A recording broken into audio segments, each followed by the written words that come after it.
Hey, what's up, guys? I'm back. On today's episode of Black Girl World Traveler, we're going to be talking about building community and connection through travel.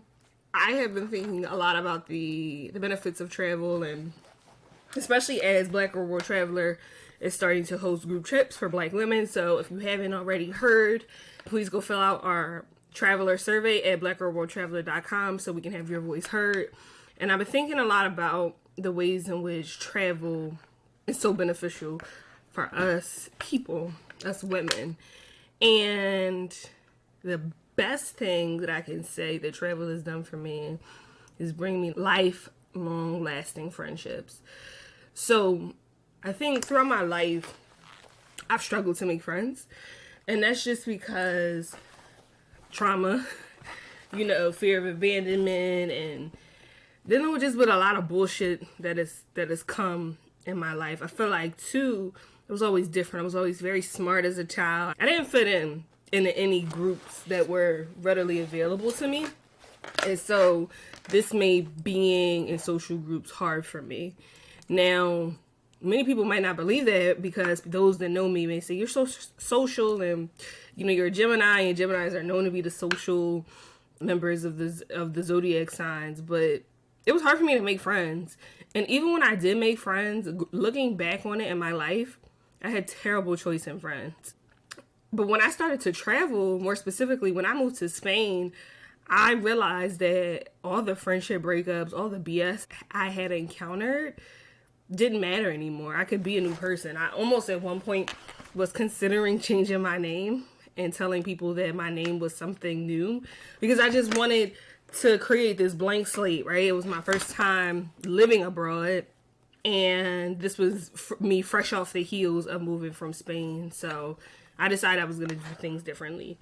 And that was the right decision because my move to Spain, I met one of my bestest friends, Berfine. Berfine is from Turkey. I actually don't remember how we met. I know that she was studying abroad in Spain and I was living in Spain. Oh, I do know. She was staying in my hostel. Yes. So I was living in a hostel for longer than I initially wanted to. And that's just because it was taking me longer than normal to find an apartment in Murcia. So Murcia is a small city in Spain compared to the other cities like Madrid or Barcelona. And it was just taking long to find what I wanted. I wanted a 1-bedroom or a studio, which were hard to come by. It had to be under 500 euros to stay within my budget. So it was hard. I was living in a hostel. And Berfine had just, I think, come from Turkey. She was a study abroad student. And we just started talking. It was me, her, and a girl from Colombia. And we were all looking for housing. So we're in this room talking. And we just exchanged numbers at a certain point. And that became my road dog for Murcia. So she was a little bit more financially conscious than I was, and so she had roommates, she lived with people. I refused and eventually found my studio apartment, but we just developed a very, very strong bond. The city was small enough so we could walk everywhere, so it was we could walk to each other's apartments. She just became a great friend. I think actually because Berfine is from Turkey, I am from the United States. That language barrier, even though Berfine does speak English, it helped our relationship, I think, because sometimes she would try to express herself and I would have to think harder or try to understand what she meant by that. Or sometimes she would, teach me Turkish songs and I would be so into it. I love this Turkish rapper she would put me on. So I think that we had to have intentionality behind getting to know each other. And I think that's one thing that happens when you travel. It's especially when you're a solo traveler, right? Because if you want to build connections and relationships, you have to put yourself out there. Otherwise, you'll just continue to be by yourself. And I was, 23. I was 22 when I moved to Spain. 22. Spanish was my second language. By myself. I had nobody. And so I had to be very intentional and put an effort into being friends with people, and I love that. And so Berfine is my bestie to this day. Go on my Instagram at Black World Traveler to see a special post dedicated to her that was posted today, February 4th, when this podcast episode is being recorded. I absolutely love her. When I have the opportunity to travel to the Middle East, I definitely will be going to visit her. Right now she's in Germany studying, which is another country that I love. But that's just my road dog. I love her to death. I love that we were able to build like a genuine friendship that was built off of communication, which I think oftentimes, even when you're in your home country, it may be difficult to build those relationships because there's no like solid foundation of communication. And we also spend a lot of time together too, like getting to know each other, going out to eat. We would go to the beach together. Like, she would be my photographer at one point. She was just always encouraging me to like be yourself and show more of yourself, show more of your personality in your photos. You need to not be so boring. Like, you're not boring in real life. So she would push me and challenge me, and I needed that. So that is my bestie. She did a year abroad, and she was only 19 years old. So shout out to Berfine, doing a damn thing. A year abroad, 19 years old. She was learning Spanish. She didn't even know as much Spanish as she probably does now, which shows her bravery. But I think that relationship taught me that communication is the foundation for all relationships, and that none of my relationships prior, whether romantic or otherwise, had a solid foundation of communication. I think another example that I'll highlight is when I met my friend Tiffany. Tiffany's from Canada. Tiffany is just like this hilarious Aquarius, so she's my perfect match. I also met her while living in Spain. And she also did the auxiliar program. So that is when you come in to Spain as a teaching assistant. Particularly, they recruit those from English-speaking countries so that they can teach the locals English. There's a Facebook group that you can join for whatever region that you're going to.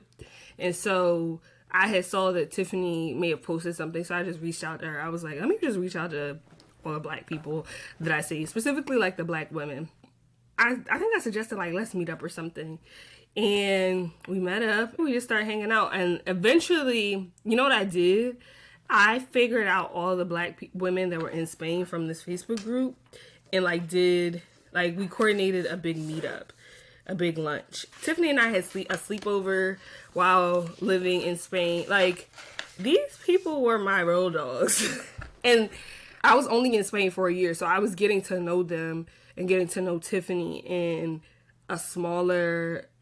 Berfine in a smaller window of time than I would normally have. I feel like because if I meet a friend today or tomorrow in Philly, where I currently live, I may not be so inclined to spend all my time with them now because I may subconsciously feel like, well, I have plenty of time to get to know them. There's not a need or a priority, maybe that's the better word, to get to know them as much as it was when I was in Spain. So that was that. But Tiffany is another great friend that I met. She's just so funny. Like, that's what I love about Tiffany. She's funny.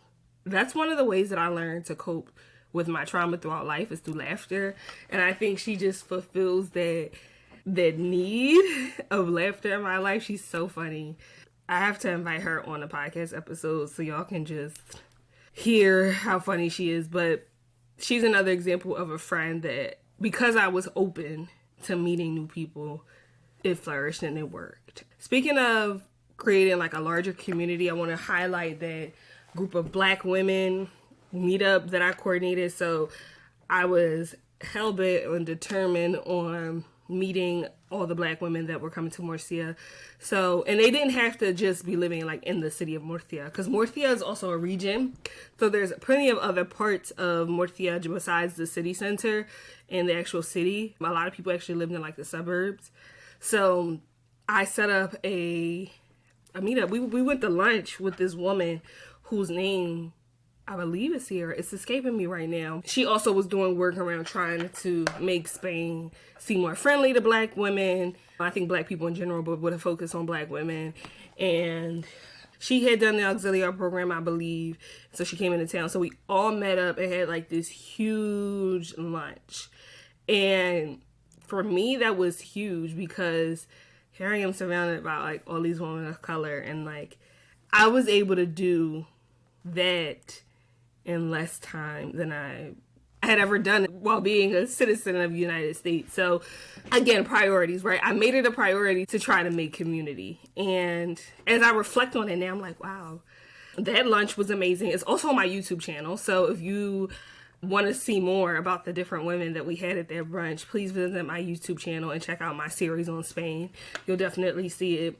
But when I think about towards the end of my trip in Spain, a lot of those women actually showed up to my 23rd birthday, which was this big birthday dinner. And my friends that I had made in Spain, they got me Michelle Obama's Becoming book, which was a book that I had expressed interest in wanting. And I was just so happy because I had friends and I had a lot of them and I liked them. And, you know, it's when you put your intention and attention towards something, that is when it will flourish. That is when it will grow. And as I think about this now as a 28-year-old who is trying to rebuild her life in the United States, I'm inspired thinking about all that I was able to accomplish in that short amount of time, the community that I was able to make. I'm still friends with the women, not as close, obviously, because we no longer live in the same place. Many of the women still live in Spain, actually. Some have gone back to the United States. Tiffany went back to Canada, but it's still that love and definite appreciation for the women who helped me feel like at home. The Black women, let me clarify, that made me feel like I was at home, even though I wasn't at home. Even though Spain would eventually become my home. And I do consider Spain to be a second home to me now, even as this experience is nearly 5 years ago, which is crazy. I feel like I just arrived home from Spain and I left Spain unwillingly due to financial reasons. So I'm excited to take what I've learned from Spain and learned from building community to building my community now. Now, as I'm home, I'm trying to put myself out there. I'm trying to go out to more socializing events, networking events for Black and brown people. And I'm seeing that even when things get hard or things seem boring or, dating in Philly seems rough or whatever excuse that I could come up with, you have to put your intention and attention towards what you're trying to accomplish. And that's what I constantly tell myself. And that's what I would recommend to you as Black Girl World Travelers listening to this episode. If you are traveling to a new place and you want to build community, you're going to have to be okay with facing rejection, right? That's the hardest part about building community. Some people just don't like you. Some people are just not meant for you, right? Some people you're going to have interactions with and you think that you're cool, and then they'll just stop speaking to you and you'll be like, was it me? Was it them? What happened? I've been ghosted in friendships. Trust me, it's fine. Life moves on. I can't even tell you a person's name. Of course I wouldn't, but I can't even tell you that person's name now because I forget about them. You move on. And so I would say if you're listening to this and you are scared meeting new people or building friendships, just try it. And if it doesn't work out in your favor, try it at least 10 times. And there's just no way 0 out of 10 times you're going to fail. And every time you fail, if you're like me, who's someone who's very sensitive, you can just write it down and burn the paper and let it go. And that's how you release things. And that's how you build resilience to no longer be able to hold on to things. I think that for me and my experience as I was building my community, I didn't care about rejection as much because I was just like, oh, this person is not for me. I don't care. I am here. I am by myself. I don't want to feel like I'm by myself. So I had very clear goals. I was not going to let any rejection stop me. I was not going to let any person that I didn't really vibe with stop me. And so I think that's important to consider. Now, another very important thing to consider when you're creating community and when you're building community and connection through travel is that all skin folk are not kinfolk. And what do I mean by that? Just because a person is Black or brown does not mean that they are part of your community. They may not have the same political ideas as you. They may not be woke. Let's just leave it there. They may not have the same morals and values as you. There's so many reasons why skinfolk are not kinfolk. And that's okay too. I definitely came across those people while living in Spain. And I would say a few of them kept trying to reach out, kept trying to have a relationship with me. But I was just respectfully ignore or decline their offers because you're not for me. And I think that as we build community, we have to know like, oh, this person is not for me, and get away from them as soon as possible. Because what I realized in building community is people that are not meant to be in your community, that come into your community, block your blessings. That's romantic, friendship, any type of relationship. People that are not meant to be around you, that and somehow end up around you, will block your blessings. And take it for someone who has had several failed relationships in terms of friendships. Steer clear. Run. You are like you will save yourself so much headache and heartache when you only align with people who align with you. And I was recently talking to my therapist about this, about how I needed to establish what my values were. Because if I establish what my values are, it will be easy to identify the people that should be around me and shouldn't. What do I mean by that? A value could be, for me, I want equally yoked friendships where we both support each other and lift each other up, right? At the same time. Like I'm lifting you up and I'm supporting you in all of your endeavors, and you're lifting me up and supporting me in all my endeavors. Life is about, I think, trying to attain balance. So that's what I want in friendships. And so when I am meeting new people, let's say at these networking events that I'm going to, or networking events, or Facebook groups, right? If I'm traveling abroad, when I encounter people, that is what I'm looking for. If I notice that this person only wants to talk to me because I'm a travel agent and I can like give them tips and recommendations on stuff, I know that the relationship will just be business. There's no professional side of it, right? If I notice that a person only hits me up during certain times or seasons of their life, I know that they're not a friend. I can't consider them a friend. Yes, they're an associate. Yes, potentially we could do business together, but they're not my friend. And I think a big problem, or maybe area of opportunity as we build community, is you can have community, but those community members don't necessarily have to be your friends. Like, a friend is such a powerful term, at least to me. And so the women that I met, while living in Spain, I would say they were part of my community, but Berfine and Tiffany are the only ones that I would say are my friends. Like, we went deep, they know stuff about my life. If I'm ever where they are, I know that I would have a place to stay. And if they are wherever I am, they would have a place to stay. And so community and friendships are two different things. And I think that it's going to be important for you on your travels to distinguish between the two. Like, not every community member that's a part of your community, even if you have like similar interests and values, has to be your friend where, you're talking on the phone, you're visiting each other, you're sharing your deepest, darkest secrets, you're going to your friends for advice.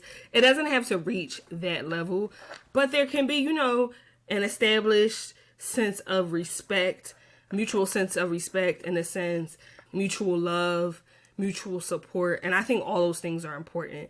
So as you're building your community, I want to encourage you to not put so much pressure on yourself to feel like, oh my God, like I have to find my besties, my black besties when I go abroad, or I have to do this, or I have to do that. You don't have to do anything.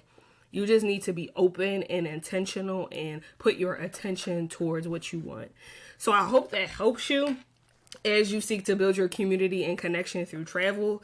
In my group trips that I will be hosting through Black Girl World Traveler, we are hoping to build community. So we're not expecting everyone to come out best of friends, but we do want to provide a space with like-minded Black women who want to share stories, share experiences, share their hopes, their dreams, their fears, in whatever way feels comfortable for them. So if that sounds like something that you're interested in, make sure you visit our website, blackgirlworldtraveler.com, and take our Black Girl World Traveler survey. This will help us have your input as we prepare to host group trips for Black women like yourself who are listening or watching this podcast. So I want to thank you all for listening to this week's episode of Black Girl World Traveler, the podcast. This week we talked about Wanderlust bonds, building community and connection through travel. I'm Shira, and I'm so happy that you all are on this journey with me. Thanks for listening to the Black Girl World Traveler podcast today. I hope you enjoyed our talk about exploring the world through a Black woman's perspective as we build community. If you like what you heard, help us out by hitting subscribe, leave a review, or share this episode with your friends. It would mean the world to me. I'd love to hear your thoughts too. So drop me a comment or message at Black Girl World Traveler on all social media platforms, and let's keep the conversation going. Looking ahead, I've got more stories, travel tips, and honest conversations coming your way. I'm all about celebrating meaningful adventures together. Before I wrap up, I want to give a big shout out to our Black Girl World Traveler community, including those who have completed our Black Girl World Traveler survey. You guys make this journey special. Remember, the adventure continues. Keep exploring, stay true to your journey, and we'll catch you next time. Take care, Shira.